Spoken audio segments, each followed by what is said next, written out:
প্রশ্ন ১ কোন সূরা মক্কায় নাজিল হওয়ার পাশাপাশি ৭০,০০০ ফেরেশতা অবতীর্ণ হয়েছিল এবং দিগন্ত ঢেকে গিয়েছিল? এ.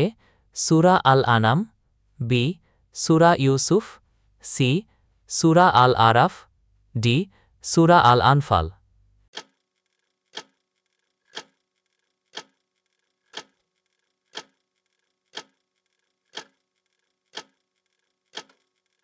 সঠিক উত্তর হল এ. সূরা আল আনাম। প্রতিদিন দিনের জ্ঞান অর্জন করতে আমাদের চ্যানেলটি সাবস্ক্রাইব করে পাশেই থাকুন। প্রশ্ন ২ কুরআনুল কারিমে বান্দাদের জন্য নিদর্শন বলা হয়েছে কোনটিকে? এ. খেজুর বাগান, বি. শস্যক্ষেত, সি. আঙ্গুর বাগান, ডি. মৃত জমিন।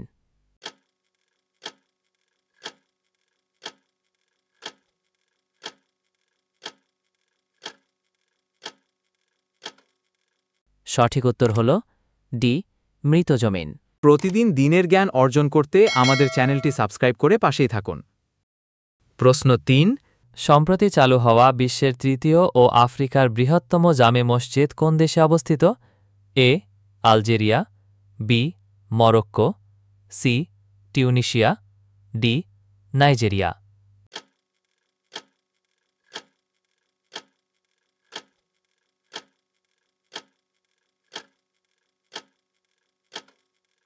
সঠিক উত্তর হল এ. আলজেরিয়া। প্রতিদিন দিনের জ্ঞান অর্জন করতে আমাদের চ্যানেলটি সাবস্ক্রাইব করে পাশেই থাকুন। প্রশ্ন ৪ বাংলাদেশ কত সালে ফিলিস্তিনকে রাষ্ট্র হিসেবে স্বীকৃতি দেয়? এ. ১৯৮৭ সালে, বি. ১৯৮৮ সালে, সি.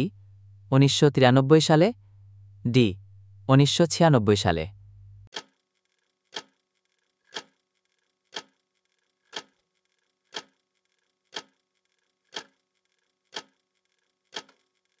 সঠিক উত্তর হল বি.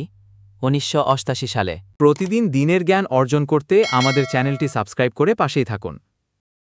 প্রশ্ন ৫ অপরকে পানি পান করানোকে হাদিসে কি বলা হয়েছে? এ. সর্বোত্তম আমল, বি. সর্বোত্তম ইবাদাত, সি. সর্বোত্তম সাদাকা, ডি. সর্বোত্তম মেহমানদারি।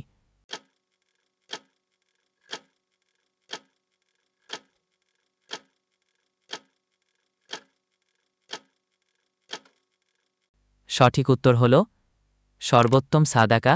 প্রতিদিন দিনের জ্ঞান অর্জন করতে আমাদের চ্যানেলটি সাবস্ক্রাইব করে পাশেই থাকুন। ধন্যবাদ।